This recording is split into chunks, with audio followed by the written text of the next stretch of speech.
Welcome everyone to the Friends That Carry On podcast, where we dive deeper into our trips, unpack tips, and everything in between. Now sit back, relax, and get ready to go on a trip with your favourite group of friends.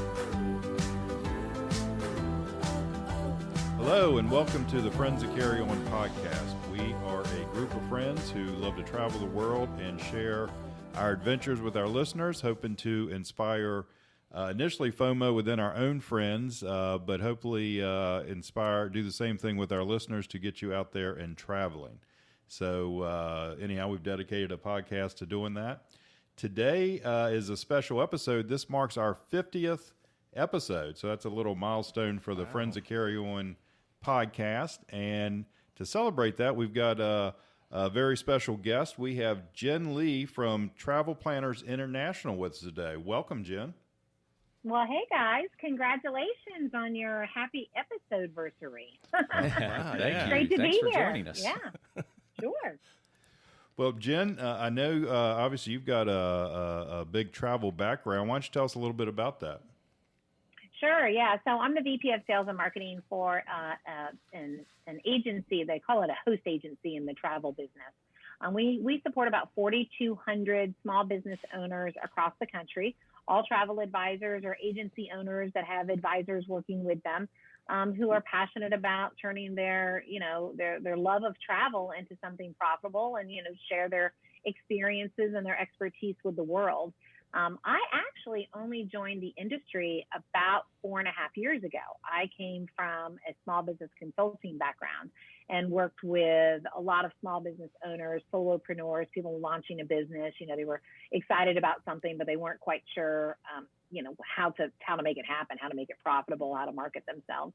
And TPI is how we're referred to in the industry, hired me as a consultant. And then I got in there, guys, and I was like, holy guacamole, there are some seriously passionate, fabulous individuals in here. The industry itself has been around for a long time.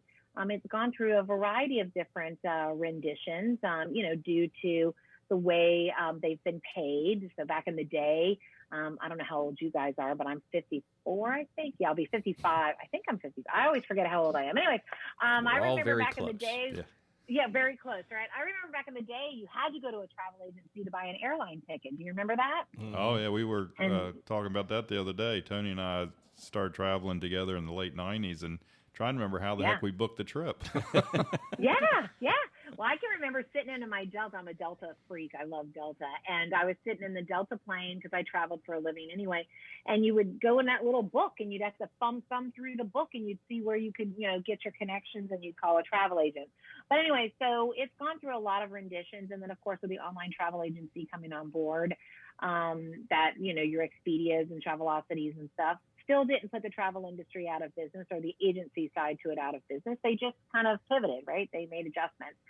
And it's happening yet again now during this COVID debacle that we are dealing with here in the country and across the world, quite frankly. But I came 4.5 years ago.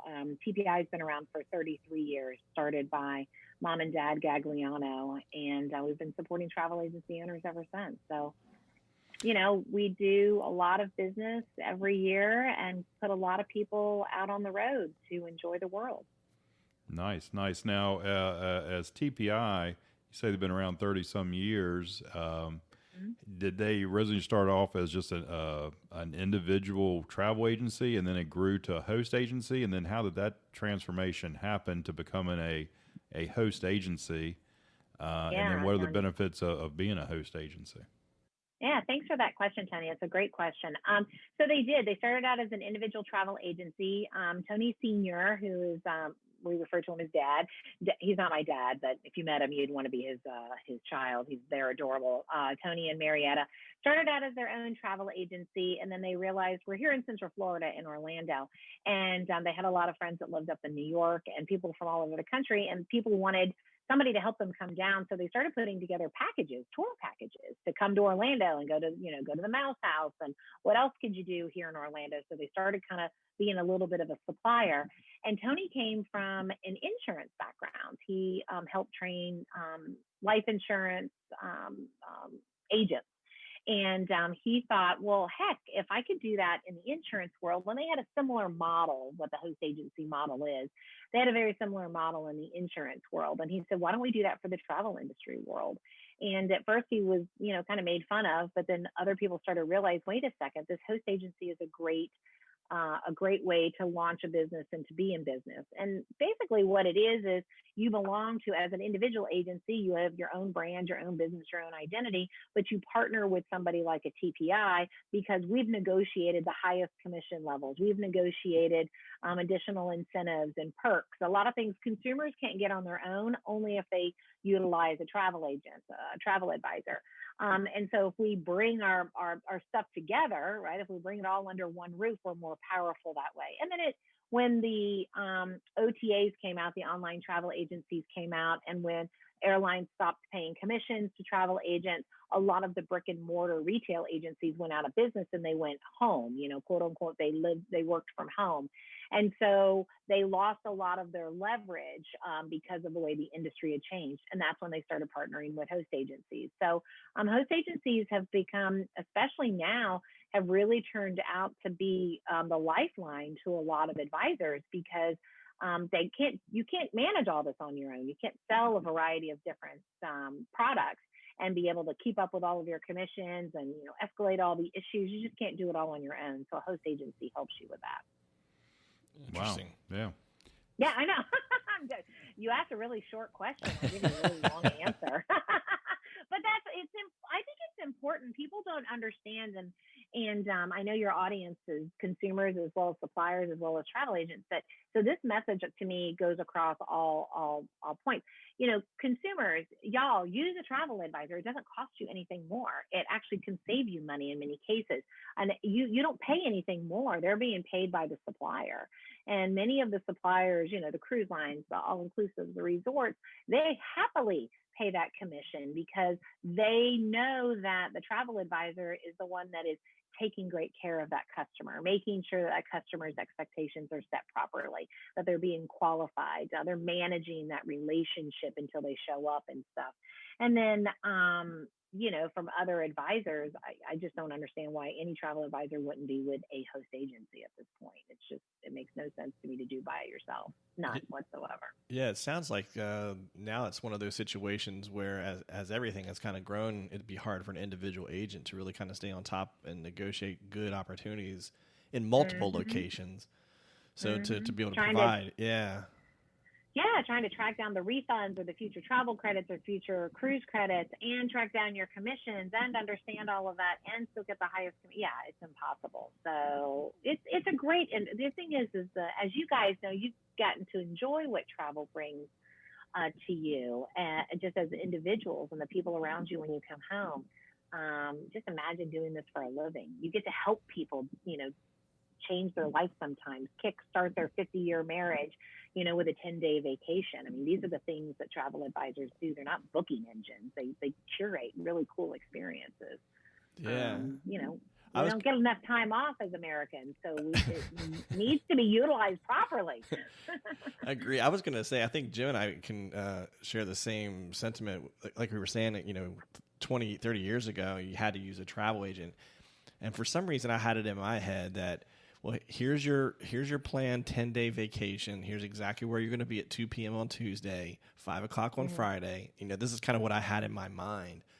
And it's just been recently that I think our eyes have been opened more to what travel advisors truly can do. And it is providing some of those opportunities that you just don't really think of or would have access to on your own.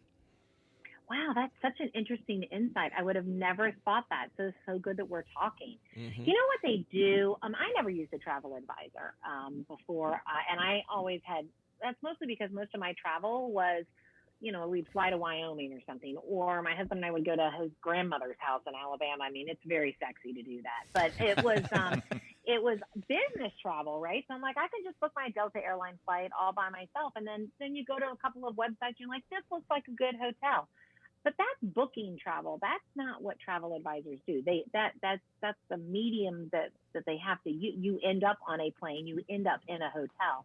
But I love to share this story. My husband and I were going to go to Salt Lake City, and I just posted on our private Facebook group for our travel advisors. Hey guys, we're going to Salt Lake City. Anybody give me a good recommendation for a hotel? Now I'm asking travel advisors. These guys know, because most of the time they've been to them or they know somebody who's been to them. So it's firsthand knowledge, right? And one of my advisors, Chip, said, oh, you have to stay at this one little boutique hotel. It's part of the Kempton brand. And he said, listen, when you go to check in, tell them this password. And it was like a secret word that only if you were part of the Kempton newsletter and you like read the newsletter religiously and you understood what they did you even know about this secret word? So sure enough, we did. And they were like, oh, you know the secret word. Well, what would you like? Free parking. We've already upgraded your room now because you know the secret word. And we're going to send you a bottle of champagne. And now a travel advisor told me that, right? Because they know those ins and outs. It's the little things like that. Hey, make sure you ask for so-and-so at this restaurant because they know me. That's what a travel advisor does. And so it makes a trip way more, deeper. It's a juicier trip. It's got more photos that you can take because you've got a better experience. It's that inside information sometimes too. Yeah, absolutely. And especially if you guys are traveling as groups like you guys do, right? You all have different, you obviously get along. Is that a true statement? Or do you most of the time. Kind of therapy right now? Yeah, okay. Almost. All right, no therapy. So, as long as we got we call it cafe therapy, right? Right. As long as we got a cocktail in our hand, we get along great. Good. Well, I mean, a travel advisor would talk to all of you and just find out what's really important. And is there something Tony's celebrating, or is there an inside joke that how hilarious would it be if a pig head showed up, at dinner or what have you, or if the pillowcases were pink. I mean, silly, stupid things like that, a travel advisor can make happen for you. So I can't speak enough about them, obviously. Yeah. Nice. Well, if somebody wanted or is either already a travel advisor or wants to become a travel advisor, especially with all the unemployment going on with coronavirus, how do they get hooked up, at least with TPI? Well, there is nobody else to get hooked up with. Let's make that very clear. There's nobody else out there. No. So to get a hold of TPI, just go to travelplannersinternational.com. And we have a little chat feature there, and Tammy Roan can take great care of you and answer questions.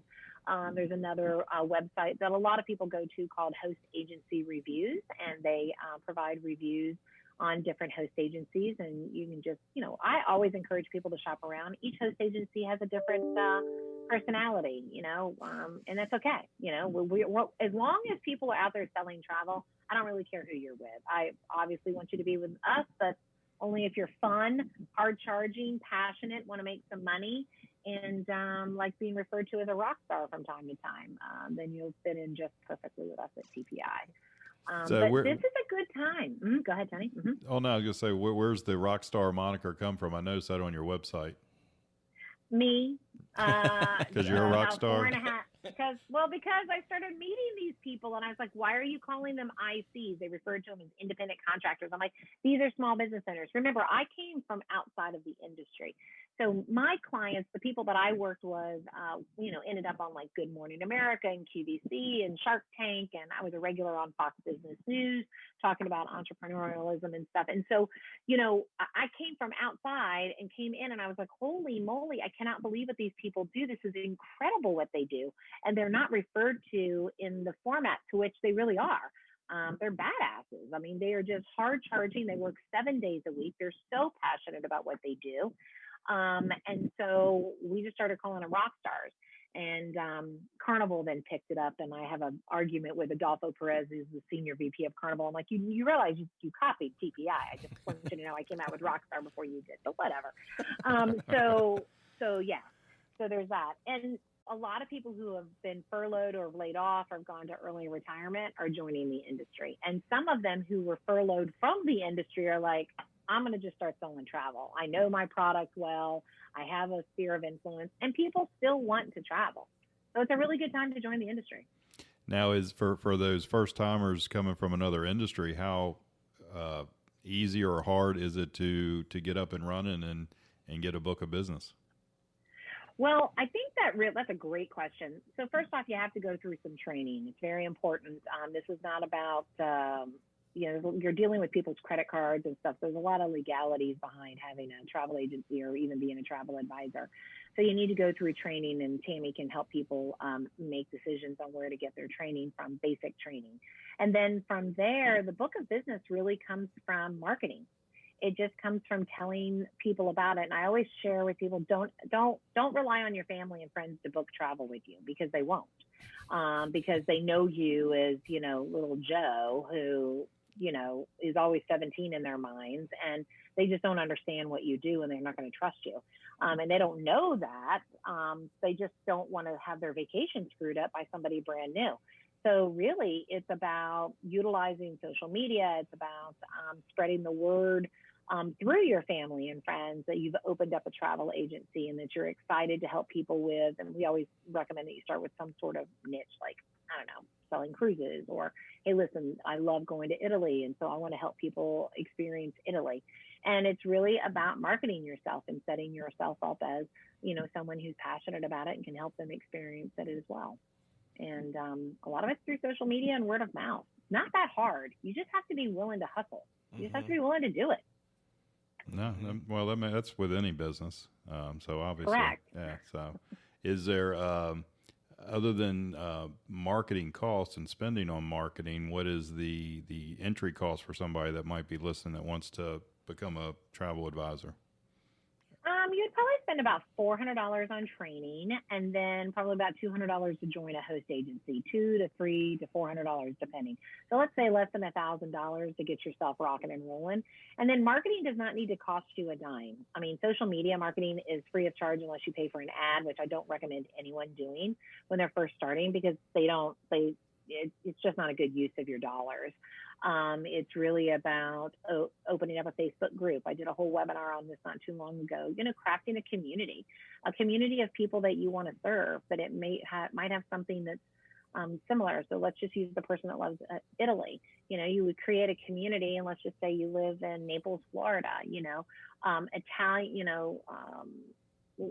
travel Italy for, Naples, Florida, travel Italy group. And it'll be people, and people will be Googling that. I'm looking for a group who loves to travel to Italy, and I'm in Naples. And you start a group like that, and all of a sudden you start talking about Naples and Italy. Not Naples, Florida, Naples, Italy. Oh my goodness, I didn't realize I did that, but that's what it was. And, you just start talking about it, and people start sharing best practices and start sharing their experiences. And all of a sudden people are saying, hey, can you help me go there? And it's as simple as that. Nice. It's not that hard. It's just consistency. Nice. Well, I don't know if this is exactly off of that, but sort of. Obviously, we're podcasters and bloggers, so we create travel content, and we work with TEMA, which I think you work with TEMA as well, or at least know the folks at TEMA. Yeah. So absolutely. I know we're starting to talk about mixing our worlds with travel advisors and content makers like us and so forth. So you obviously came into the industry a few years ago and started rebranding and seeing different changes. How do you see that part of the industry going? I think it is a super smart next move for two reasons. And I saw this 2.5 years ago when I started meeting bloggers, because I was listening to bloggers on stage, and that was the content I was listening to at the time, not podcasters like you guys, but content creators through blogs.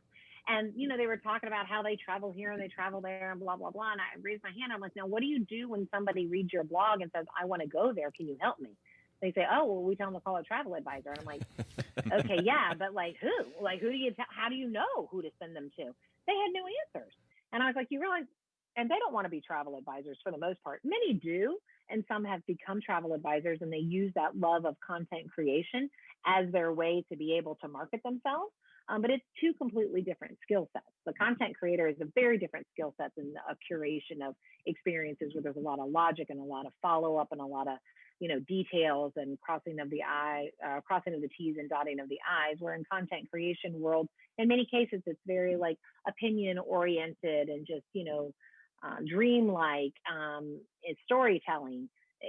But if the two came together, what a knockout. Most businesses have people that are called, marketing people, right? So you have a business that's like the operations person, and then you have the front person. So why have they not connected is beyond me.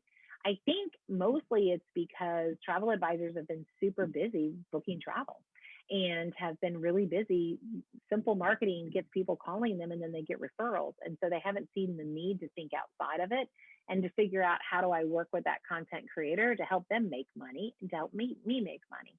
And I think from the blogger standpoint, coming back across, it's like they don't know where to begin, who to contact. So I think it's a natural fit. Speaking on podcasts, I had my own podcast 7 years ago, and sure enough, that gives you lots of exposure. And I remember hosting my own podcast going, who can I interview next?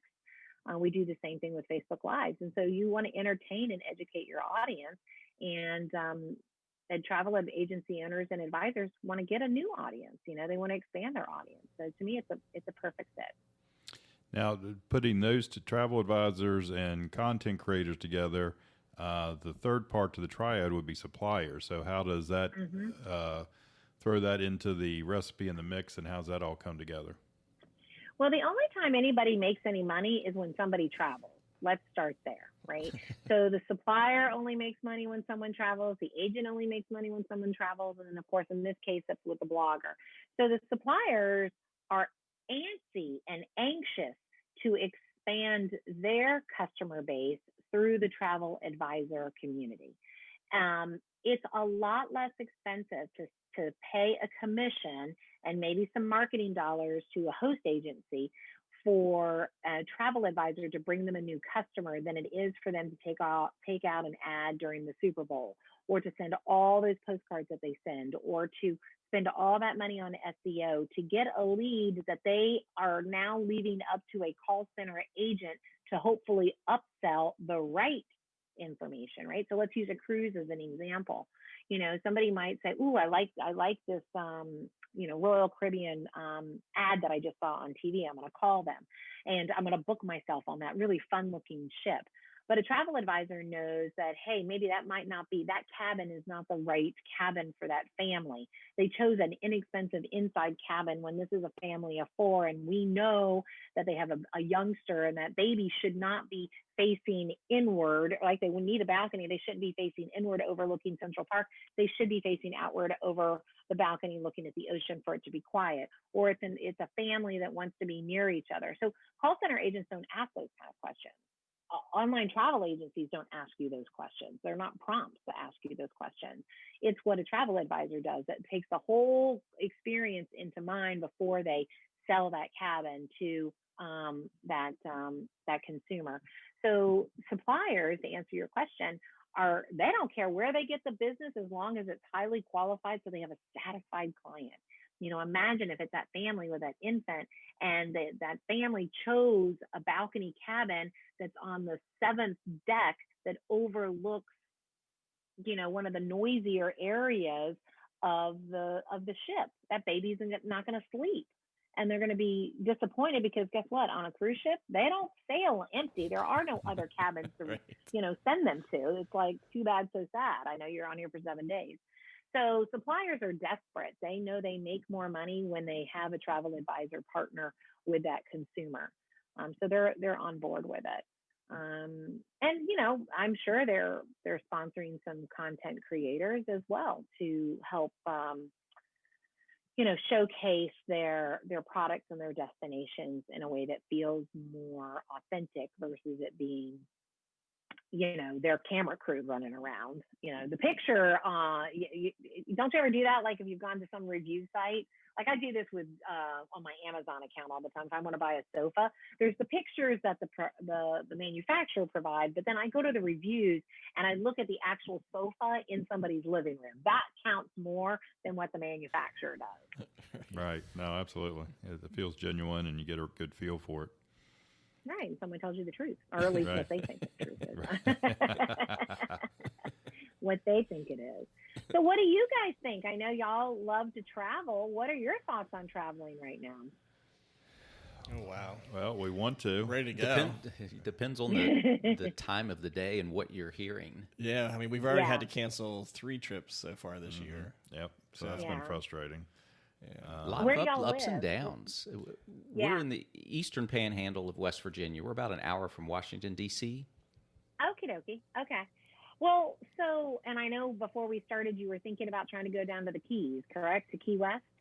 We have a trip booked. We haven't booked. We're waiting to see whether we can execute it or not. Yeah, and this is the funny part. We were waiting and waiting and waiting, and then all the numbers were getting low, and we were like, okay, it looks like it's time to go ahead and book. And I swear, we booked, and what was it?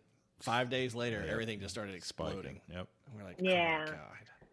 Well, you just have to keep an eye on it. Here's the thing, and everyone has to check their own confidence level. You should never hear anybody in the travel industry use the word safe, because you can't say that for anything. Like, you just can't say, oh, it's safe to go to West Virginia. I don't know. You could have some crazy person that came in from Georgia that can make it never unsafe. safe to go to West Virginia. Right. Well, I don't know. But, you should never use the word safe. It's really about, I think it's a balancing act now between the local government is paying close attention of any place, of any destination. The local government is paying close attention.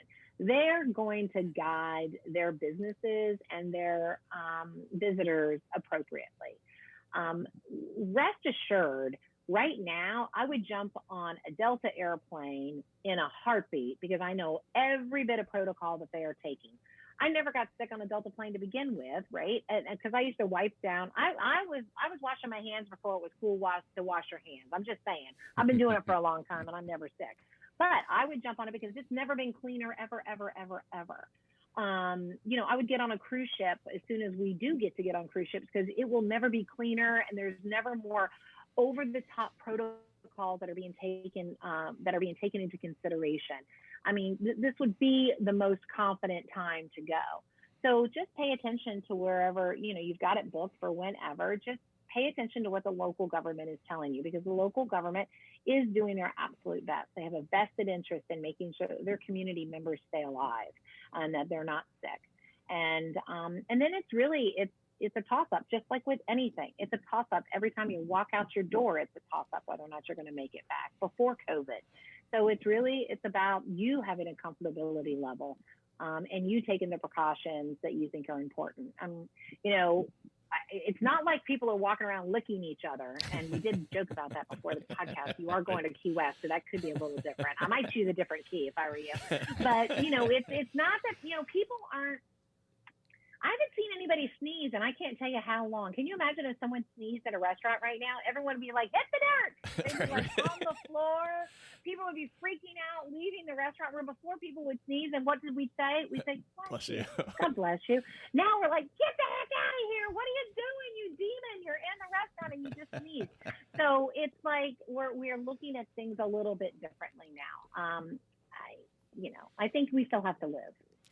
You're right. My family, we were took a little vacation last week, and we're at a restaurant. There's 6 of us around the table, and I had the drink go down my throat a little bit, so I coughed. And my daughters, literally looked around and were mortified and was looking for like the COVID police to come.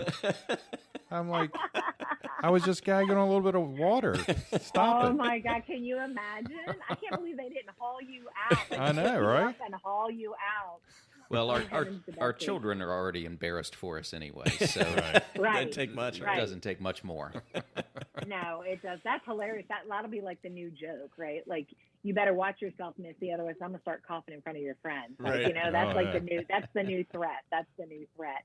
Well, I want to know what they're going to do with menopausal women. So I'm going through menopause, and when I get a hot flash, I'm like, heavens to Betsy, if I get a hot flash right when I'm getting ready to get on a plane or a cruise, they're going to take my temperature and I'm going to be denied. So I'm like, are they going to have a hot flash, boarding zone area, like a waiting room for all of us ladies? You'll need a doctor's slip or something to take with you. I think there's a whole book to be written on how to handle women's menopause, but that's a new chapter there. It is. I'm telling you, we're cranky already. Now you're making me put on a mask. I was walking around the other day. I had a mask on, like, because I follow the rules. I'm a rule follower. Had a mask on, but I had to open it from time because I was getting a hot flash. And then I have a fan that I use, like a portable fan. So I had the fan underneath my mask. And I remember one woman looking at me. She goes, "Is that helping or hurting?" And I'm like, "I don't know. I just don't want to die of my hot flash right now. I don't know what to tell you." But I was like, "Am I spreading my germs?" And I didn't realize it. Oh my goodness, I'm such a bad resident here. So, but you got to do what you got to do. But guys, the industry is strong. travel, you really can't take the passion of travel away from people any longer. People are just, and even if we don't travel in 2020, maybe if it's 2021, I know a lot of people are like, I don't even want to think about it till 2021. We just want like this entire year to be erased. But even if you got to get out of your house, there was a couple of governors that just recently said that it would be harmful to make the kids stay home. It would be more harmful from a psyche standpoint. And we have to travel. And so our industry is strong. We're very resilient. We've gone through many, many things before. This is the worst, no doubt about it. It's the most maddening. Got too many secrets to it to count because we just don't understand it. But the beautiful thing is people really do still want to travel. And so, the majority of the suppliers, the cruise lines, the majority of the airlines, a good portion of the resorts are going to make it through, because there's plenty of people with lots of money that said we believe in it so much, and the pent-up demand is going to be redonkulous by the time 2021 comes around. But if you feel confident and you feel comfortable, travel in 2020 if you can. We need to be able to live. There's too many things being missed out on because people are not able to travel to go see their loved ones get married, or say goodbye to them, or what have you. There's just too much of it. Honeymoons being canceled. That's the kickstart of your marriage, is your honeymoon, and it's not a selfish thing to say. That does mean something. So, if you feel comfortable and you feel confident, and if we just all wear our masks like good little U.S. citizens, we will get it together, and the numbers will start falling. Well, I certainly hope so. Obviously, with Europe being closed right now, hopefully that's very temporary too. But you just, obviously said the travel industry is strong and going to be rebounding from this pretty quickly. What are some bold predictions you have, let's say for 2020 and then going into 2021? I think I was just listening to a Zoom call with Richard Fain, who's the CEO of the Royal Caribbean Cruise Line family, and with a governor, I can't remember what state, and they've put together, Royal Caribbean and NCL have come together and put together kind of a task force, a safety task force. And I can promise you this, the moment they start sailing, which I'm praying is in September, the moment they start sailing, I would say 2020 would probably be the best time for anybody to travel, because things are less crowded. They are at the highest alert of cleanliness and protocols. I think people will jump on those cruise ships like nobody's business, because people who have cruised before, and I keep saying cruising because cruising is a huge part of our, and I'm in the leisure travel side. There's the corporate travel side, which is a whole another thing. And I'll refer you to somebody for you guys to interview on the corporate travel side, because it's a very different animal. Mm-hmm. But on the leisure side, people want to travel. So my bold prediction is that people will travel in 2020. They're already trying to figure something out. They're like, can I go to Cancun? Can I just go to Wyoming? Can I go to Vermont? They will travel if given that opportunity. And then I think 2021 is going to be no holds bar. I think everyone and their brother is going to want to travel. Their vacations have been stolen. A lot have been stolen by this virus in 2020. And I think we're going to be really strong. I think there'll be a lot of travel advisors who will reopen brick and mortars that have closed them down, because people do want to have that relationship. I think a lot of consumers will get to understand travel more through Zoom meetings and video conference calls, and more people will be comfortable being on camera, and so they're going to have some virtual type things, where you're getting to walk through a tulip field somewhere, right? And then because they've got the Facebook Live going on, they're going to watch it and experience it from afar, and then book that vacation to go see it in person. A lot more authentic, right? A lot more authentic experiences virtually, and then we can go. And that's where we can come in. The suppliers can send us on trips, and we'll take these videos and send them back so the travel advisors can sell them. Absolutely. Absolutely. It's so true, though. It's so very true. Hey, we can host a podcast from anywhere. That's right. Yeah. Well, I mean, if you think about it, that's what people want. They want to hear from somebody who's standing right there. We have advisors right now that somebody who just went down to Cancun, and she's been doing a video every single day with an update of here's what you had to go through in the airport. Here's how long it took. Here's what it looks like now. And she just took videos of it. Now here we are at the resort. Here she took pictures of all of it, so everyone could kind of experience it with her, so they felt more confident booking that. But yeah, I mean, I think we're going to be cleaner and healthier than ever before. No, you're probably right. I mean, that's the overreach when anything big like this happens. The natural thing is to overdo everything, which is fine in this case. So yeah, I agree with you 100% there. Yeah. So Well, I want to know: are you guys going to go to the Keys? You going to make it happen? I mean, right now we're still planning on it. Like I said, I think the biggest thing, at least for me, I haven't really talked to Jim specifically about it, but it's just the locations are open. You know, I mean, I'm not expecting full capacity, but I would like to at least be able to go to the restaurants and be able to sit outside and, you know, do what you're supposed to, wash your hands, wear your mask. But, you know, I know they've closed the bars, which is fine, but if they get a little tighter, because you don't know what's going to happen in the next 2 weeks. Right. That's been the only concern that we've really had is just making sure there's something available to do. Exactly. Well, the state closed all the bars, I believe, is what it was, right? I don't know. I live here in Florida. I went to a restaurant that has a bar, and we could drink. So from what I understand, if your revenue, if over 50% of your revenue comes from alcohol sales, then that's what they close down. So if you're a restaurant that has a bar, you're all right.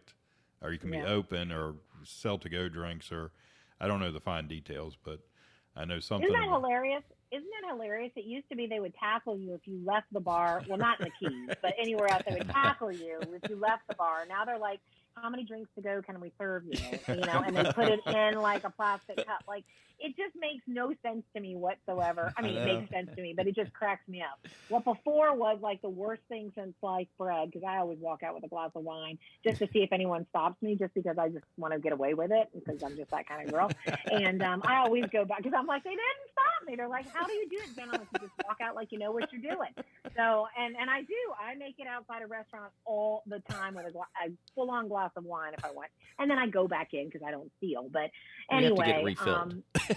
Yeah, totally.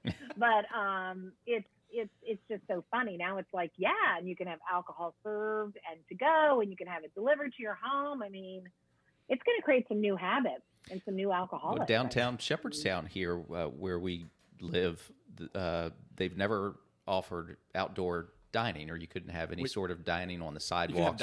You couldn't have liquor. Or you couldn't have alcohol. Right. And now they're allowing it. Yeah. So there's several restaurants with seating set up outside, and they're serving wine and cocktails on the sidewalk, and it's I kind of like it. I love it. Yeah, we love that down here in Florida. Well, I think it's great. We're going to definitely learn some things along the way. I've certainly enjoyed listening to y'all's podcast. So I hope you make it down to the Keys. I'm going to send you the name of my friend Billy, who owns that jet ski rental and catamaran rental, and maybe he can help you out. Oh, definitely, because it's not a question of if we go. It's just whether it's the next 2 weeks or it's going to be next 2 months, or we'll be down there again. That's for sure. Okay, good.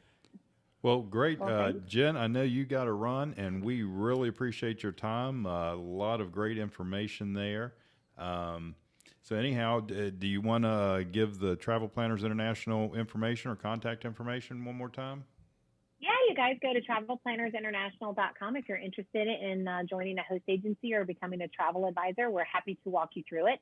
If you are a travel advisor and you're with somebody else, that's cool too. I'd love for you to go to travelplannersinternational.com anyway and scroll down to where you see resources. And we have a free 31-page resource guide that you can download that's got videos and email banners and really great webinars, a lot of things COVID related to help you kind of get through this time. It's called the Fiercely Forward Formula, and that's free of charge, no obligation of any sort. It's just our gift to the industry. And if you're a consumer, call your local travel advisor. Get on your Facebook page, find a travel advisor, and utilize them. They're small business owners. They don't make money unless you travel, and it will save you time. It'll make a much better experience for you, and it won't cost you anything more. So those are my little plugs. All right. Well, Great fantastic. We really appreciate it, Jen. Well, that wraps up another edition of Friends That Carry On podcast, our 50th episode. I need to stress that. That's a nice little milestone for us. Yeah, and please follow us. You can go to our website at friendsthatcarryon.com or any of the social medias at Friends That Carry On, and hit the subscribe button. So you can subscribe for free, or we have a package coming out for fans of Friends That Carry On. They have a lot of great member benefits, which we'll be going into in more detail here very shortly. But once again, thanks for tuning in to Friends That Carry On. And until next time, hopefully you're out there traveling. Bye, everybody. Bye. Bye. Be sure to join the Friends next week for another great discussion. Don't forget to subscribe if you haven't already. You can also find the Friends and other content at www.friendsthatcarryon.com or check us out on Twitter, Instagram and Facebook by searching Friends That Carry On. Thanks again for joining us, and don't forget to carry on, friends.